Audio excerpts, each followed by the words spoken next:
Stop worrying about outdated drivers causing stutter or issues in your Steam games. Today we dive into the single most effective way to ensure all your gaming hardware drivers are always updated automatically.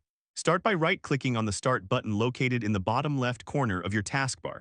From the menu that pops up, select Device Manager. This window is your system's essential hardware control center. We will focus on your graphics card first. Look for and expand the category called Display Adapters by clicking the small arrow next to it. You should see your main graphics card listed here. Right-click directly on your graphics card's name. In the menu that appears, click on Update Driver. A new small window will appear with two choices for searching.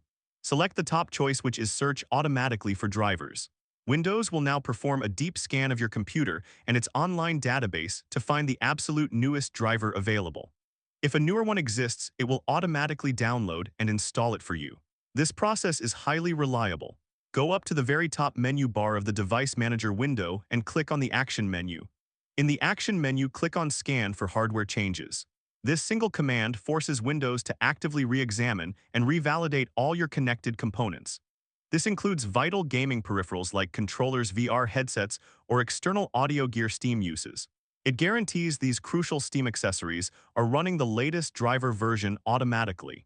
You can repeat this action anytime you plug in a new gaming device to instantly check for the best driver. If this guide helped you, click the like button and subscribe for more pro-level performance tips.